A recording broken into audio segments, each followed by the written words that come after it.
Efforts to revamp the education arena and to ensure the rights of teachers as well as those of students at schools continue to make headlines on the social front as we end the year. Hello and welcome to Friday's edition of Issues and Insiders. I'm Min Sunhee. Today we revisit the issues that dominated social headlines this year, ranging from teachers' rights within schools to labour reforms. For more on this, I have Professor Park Namgi from Gwangju National University of Education here in the studio. Professor Park, it's a pleasure to have you back. Thank you. Good afternoon. Right. I also have Professor Cho Hee-kyung from Hongik University. Professor Cho, it's been such a while and lovely to have you back. It's a pleasure to be here. Right. Professor Park, we'll start with you. How would you describe the year 2023 for the academic arena? Okay. Let me tell you based on school level, kindergarten and primary and secondary and tertiary education. About the kindergarten, there's two big things. One is 유보통합, another one is the 종일돌봄. 유보통합 means the integration of daycare, we call it 어린이집, and kindergarten, the 유치원, into one system before they are controlled by two different ministries. And from next year, the daycare will be transferred to the Ministry of Education. And we expect the daycare, the 어린이집 quality might be increased. That is the one basic one. Another one is the 종일돌봄, is the all-day care service. So if desired by parents, daycare services are available for elementary school students until 7 p.m. So students are free from that. But still, this argument is going on. Is it good system or bad system? Because students want to be with their parents, not stay in the school. But anyhow, that is the system. And about elementary and secondary education, two big things. One is in 2023, the National Assembly passed 4 laws aimed at enhancing the rights of teachers in schools. These new laws grant teachers additional privileges about teaching and behavior management students. And another one is the year laid the groundwork for digital AI and education, marked by the development of digital AI textbooks and expansion of digital facilities in schools and implementation of digital literate teacher training programs. This is the new road that no country in the world ever go. We are the leading group. So there are really some, if we are successful, it might be something. But if we fail, then we really lose many things. But anyhow, Korea is the leading group, and whole world now look at Korea about it. And about higher education, one big thing is the Special Accounting Act on support for higher education and lifelong took effect on January 1st, 2023. The Korea case, higher education, student education cost is lower than elementary and secondary school. So government want to support more the budget. So in year 2023, the budget of 9.74 trillion won, it's approximately 75 billion USA dollars. So they spend more for higher education. So this, the enactment of this law marks a significant step in supporting higher and lifelong education. That's the brief pictures. Right, of the events in the academic arena. Professor Jo, I'd like to go back to something that Professor Park touched upon earlier. So he talked about the National Assembly passing a law with regard to the benefit of perhaps, or the rights of teachers, that is, back in September. Could you tell us a bit more about this parliamentary effort? Indeed. They actually had rather tragic origin, the amendments to 4 separate legislation, which together essentially bolster the teachers' authority and protect them from abuse of existing system in terms of complaints by parents, etc. So back in June, we had a primary school teacher from Sunhee Primary School taking her own life. She was only 24. It was her, I think, first teaching post. And she was being subjected to so much almost malicious complaints from parents that I think she really lost the will to live, and she took her own life in the schoolroom where she taught. But as a result of that, we came to realize that there were so many similar deaths of school teachers that we hadn't been aware of. Back for the last 5 years or so, apparently there has been about 100 or so teachers who've taken their own lives. And there were also other incidences or cases reported in the media as a result of that, the teacher taking her own life, of another male teacher who was being harassed by parents of a student who got hurt, playing around or horsing around in the classroom. And he was actually paying out of his own pocket close to $1 million per month to the parents and so forth. So these 4 sets of amendments for legislation, they are to the Education Basic Law, a special law to protect the status of teachers, Primary and Secondary Education Act, and also Early Childhood Education Act. And what they do collectively is to essentially ensure that teachers can exercise their authority to manage students' behavior. When they act up, they can actually, tell them off or even make them go outside the classroom. Up until now, because of the existing legal framework and how the definitions of child abuse was interpreted, even the lightest kind of disciplining might be constituted as child abuse, if not physical, then emotional or mental abuse. And there were parents who were misusing that to essentially make really,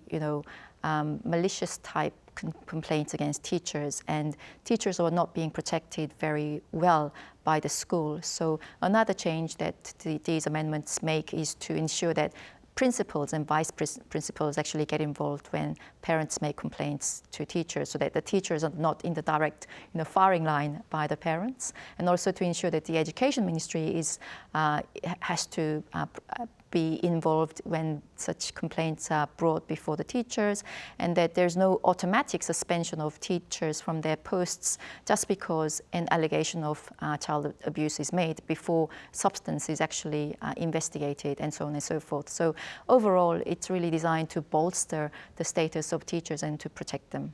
Right, and amid these efforts to better protect the rights of teachers, still, there's many things should be done, because like you said, they said the principal and vice principal will involved in, but they say we don't have time and space to take care of those children, so maybe we have to spend more money or energy and some kind of put there more manpower. When the student become rebellious in classroom, then teacher said you have to go out, then somebody should bring them to a special place, and they should study. Then we need a program and people and money for that, but government don't give that one yet. You're absolutely right. So the complaints by the teachers union is that yes, we have this is a good start, but there is still a very long way to go, and before the teachers' rights are properly protected. So for example, just that example that Professor Park gave, you have a disruptive student who is interfering with other students' education in the classroom. So the teacher sends the student out, but that student has to have somebody to go and somebody to supervise him or her. But currently there is no resources manpower or no system to provide the supervision.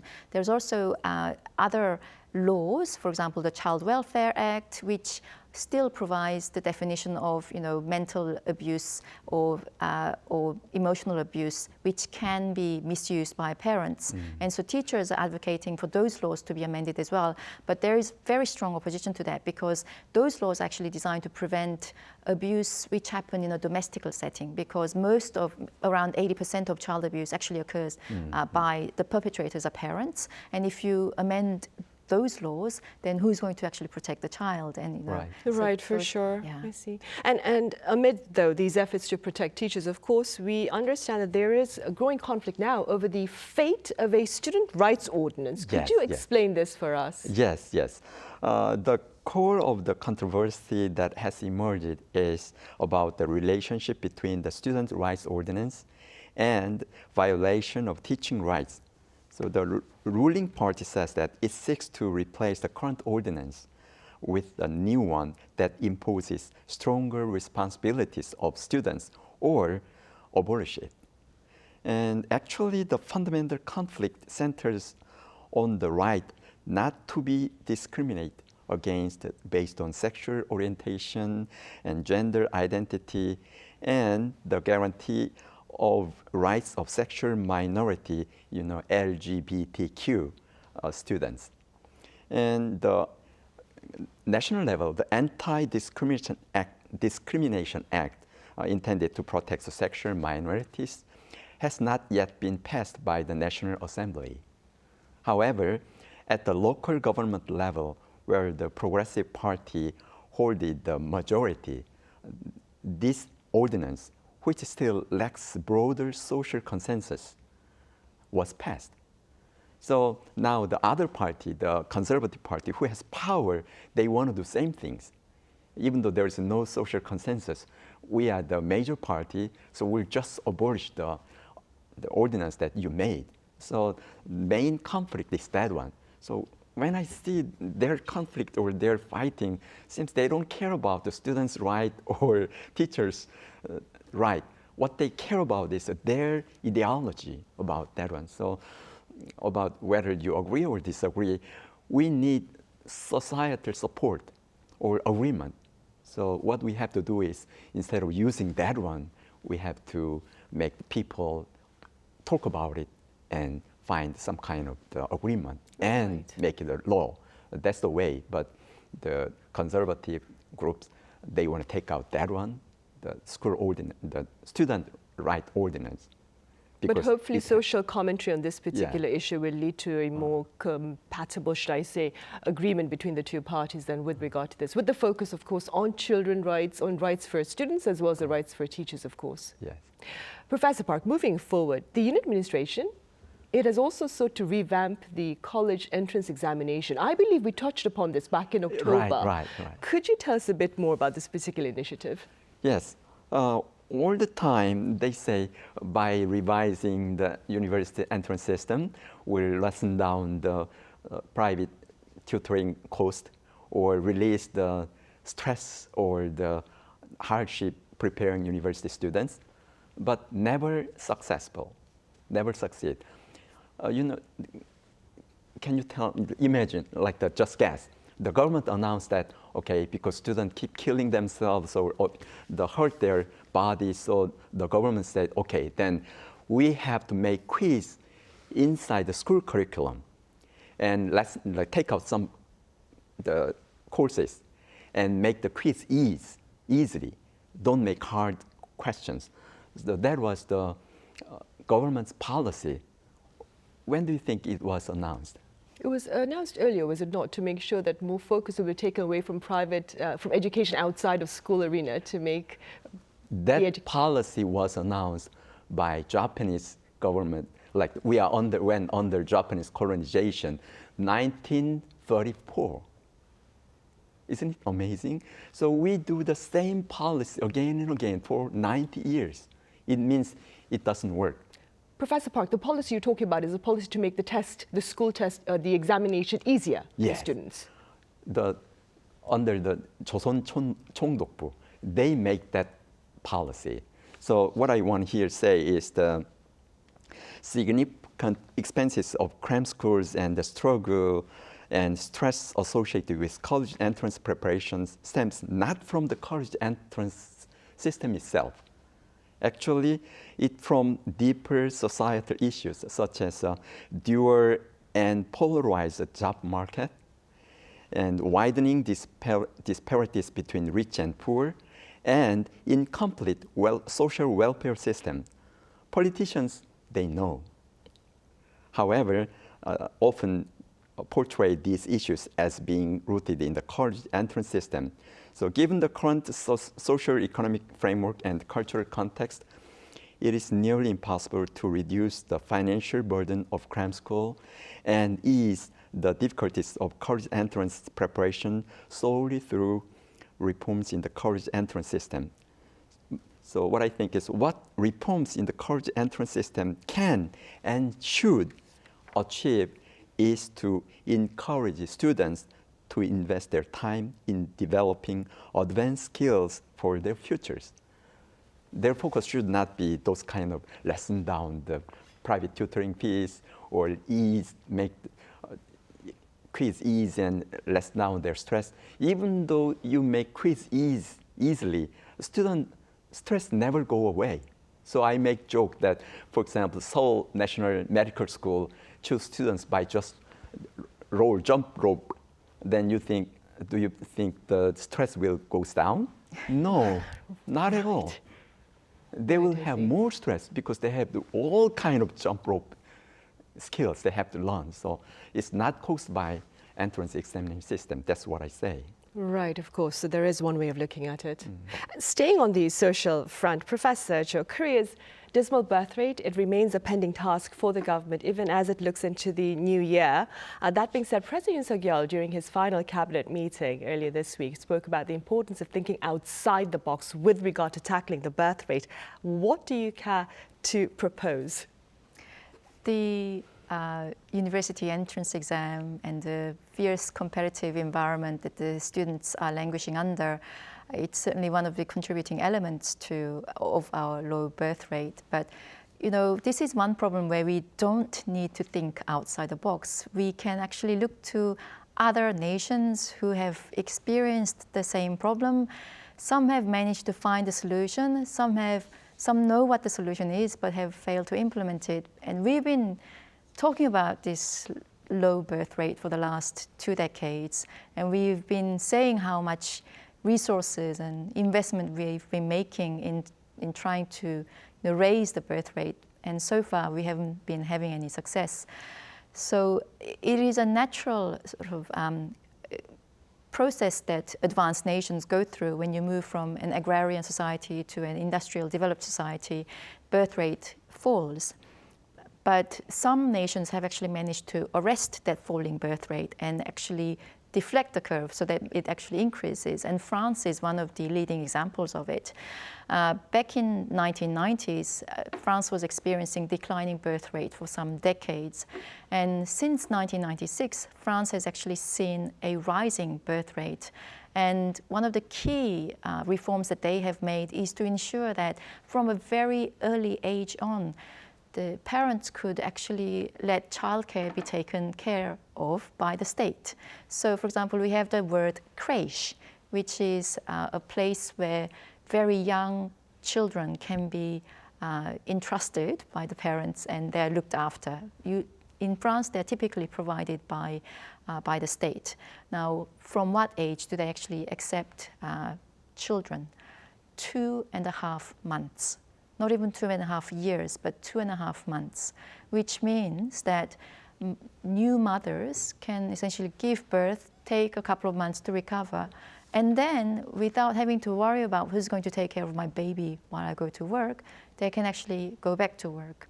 Now, the reason why people, especially women, are reluctant to have children is because, especially if most of our population are very highly educated. We have one of the highest levels of university-educated population in the world. They don't necessarily want to have to give up their career, and especially for women, they know that inevitably they will have to make a choice between either having a family or being able to maintain a career.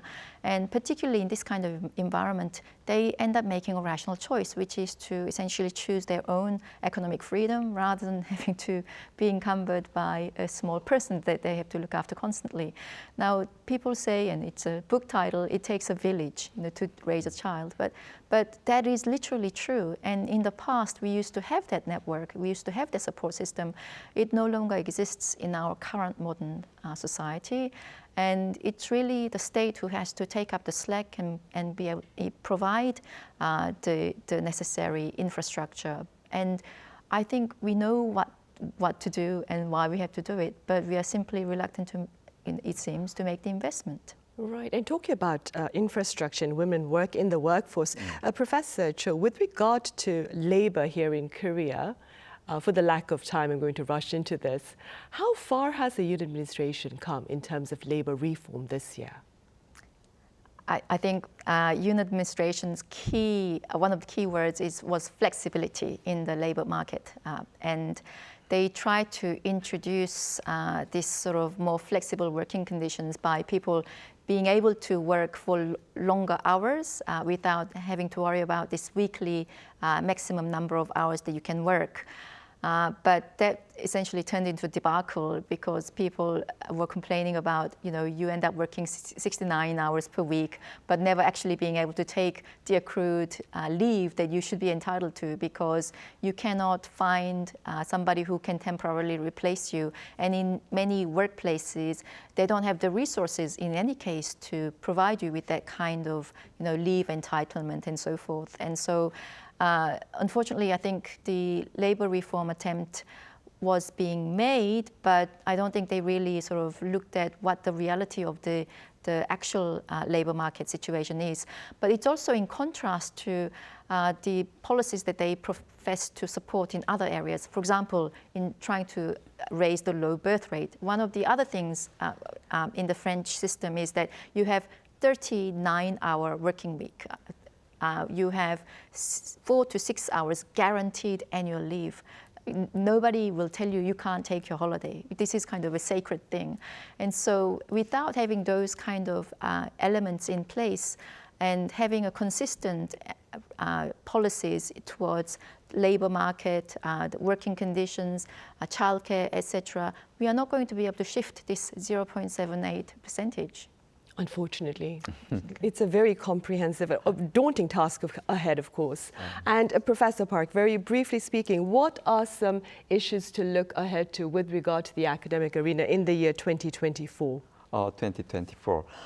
Let me tell you briefly about 5 things. First thing is we must establish a school environment where students, teachers, and parents all find joy and satisfaction.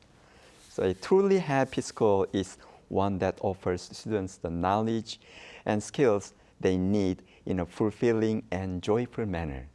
I don't mean make school as a playground, but they confuse about that, so I don't like it. But anyhow, and at the same time, more budget and energy must be invested in improving physical and mental health of students, teachers, and parents also. We have to think about parents because if parents has mental or physical problem, student education is almost impossible. It really strongly affects. And second is the establishment of the system for ongoing discussion about the higher education admission system. That is very essential.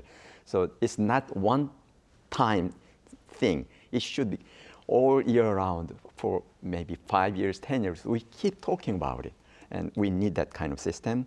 And third, the comprehensive training for teachers, students, and parents is necessary to adapt the digital transformation of education and also other things. So usually we think about training teachers and students, but we don't think about parents. But actually, digital gap happens because of parents. So parents should be digital literalized. So digital literacy level should be high. So I want to suggest to the government that we should categorize adults into 2.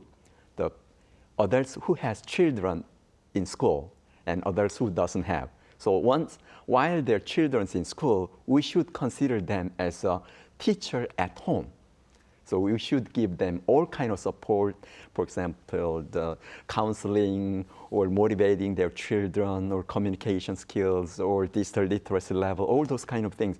Then maybe education might be more successful. Right. So to ensure that the learning continues a little bit within the home ground as well. Yes. Right. And about the other thing is the promoting innovative measures to reduce the administrative workload for teachers is vital. These measures can increase efficiency and allow teachers to focus more on student engagement and better teaching practice. And finally, there is a need for significant improvement in the education system, especially for students with diverse learning needs, including there is a tall list of items for the government to take care of the in the learning new year. disabilities and those who are gifted and multicultural background students, those kind of things. Well, like I said, a very daunting task for the government ahead in the year 2024. Professor Park, as always, thank you so much for your time and your thoughts. Thank you. And Professor Cho, thank you very much for your insights. Thank you. Right, well, on that note, we end this week's editions of Issues and Insiders. Thank you for watching.